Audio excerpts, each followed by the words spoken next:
رب لا يزال فرمائیں وَإِن تَعُدُّوا نِعْمَةَ اللَّهِ لَا تُحْصُوهَا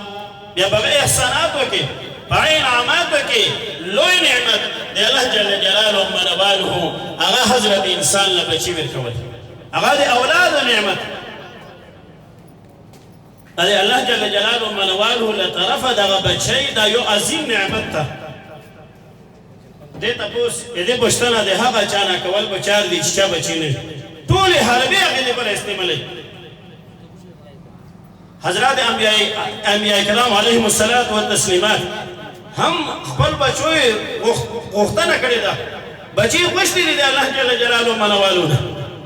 حضرت ابراہیم علی نبینا علیہ الصلاة والسلام فرمائیں قرآن مجید کے تذکرہ موجود دا رب حبلی من الصالحین یا اللہ مولا دیندار بچے رکھ حضرت زکریا علی نبینا علیہ الصلاة والسلام تذکرہ موجود دا رب لا تذرنی فردا وانت خیر الوارثین وجہر کلا بچے دینداروی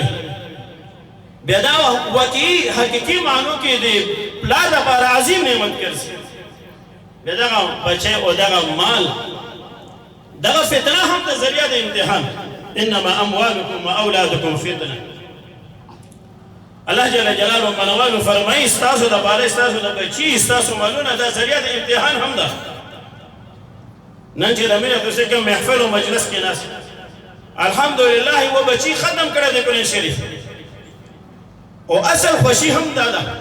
ولی ده انسان وجود بورا ده دو شیلونه جور شو ده یو دا خاٹوی نشی چاگا جسم ده خاٹوی نجور شو ده بل روح اغا ده اسمان نرغل ده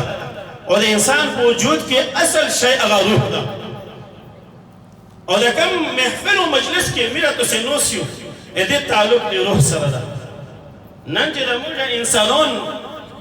امن نرسی خوشی نرسی ایدی بنیادی سبب ہم دگا دا چی روح لغزان ملوش اے میرا اعمال اللہ جل جلالہ منوالو لخالص نلی ہم دیو جنا حضرات علماء کرام فرمائی کم محفل و مجلس کے چینے تھولو کے اول دخپل یک اصلاح کوا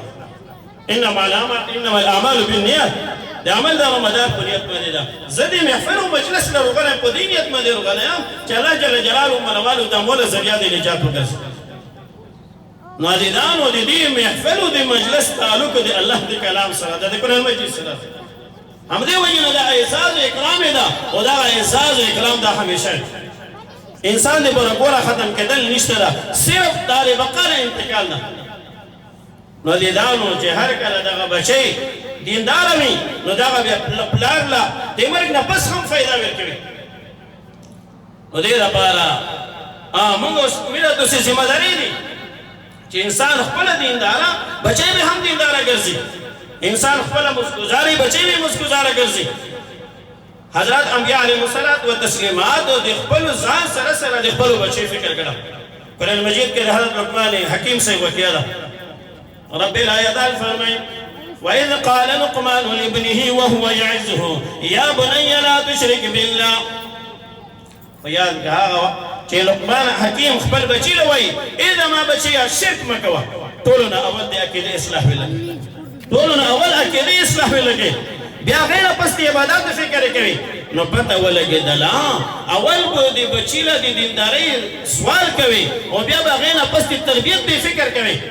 محبوب تعالی محمد مصطفى احمد مجتبى صلی اللہ علیہ وسلم فرمائے اکرموا اولادکم واحسنوا ادبهم تو سے خپلو بچو اکرام وکي او هغه بهترین تربیت وکي یعنی بچیلا هغه دی الله ولی لا وشي نن میرا تعلق دی الله سره ډېر کم ګرځول شو دی الله سره تعلق یې مونږ ډېر کم ده نام او شهرت پسې ګرځو او یا بدنه چاو پسې ګرځو وکړه الله جل جلاله منوالو دی تعلق خبر راشي بیا دی انسان هغه صفر ګرځول شو نن میرا مساجد غیر آبادی نن هر یو شی هغه صرف رسمي ګرځول شو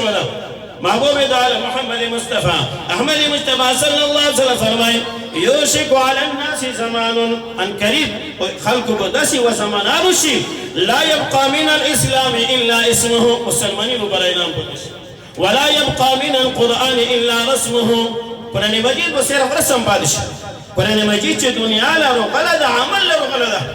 نن حضرت انسان دیل سوچ وکی چې موږ د قرآن مجید تعلیماتو باندې څومره عمل ده. نو د دغه محفل او دغه مجلس بنیادي مقصد همدغه چې بریده حسین له خپل ځان هغه یود شول او بیا د خپل اولادو تربیت فکر الله مخامخ شو. عموما یې چې معاشره چې جوړېږي هم یې دې نه جوړېږي او معاشره چې خرابېږي هم هغه دې نه خرابېږي. نو د خپل اولادو فکر کول. عموما په معاشره کې کومې بیمارۍ دي، ادارو ولې، د غلا ولې، ازادۍ ولې، اډمتوب ولې، دې پورې بنیادي اسباب هغه دوه ګرځي. اول نمبر هغه بده نمونه ولې ګرځي د بچي د پورې اوله نمونه هغه مور او پلار وي. کله مور او پلار دیندار وي نو مستقبل کې هغه بچي هم دیندار ګرځي. او دې کې زیات دخل بیا د عقل حلال د حلال خوراک. کمیره تاسو د خپل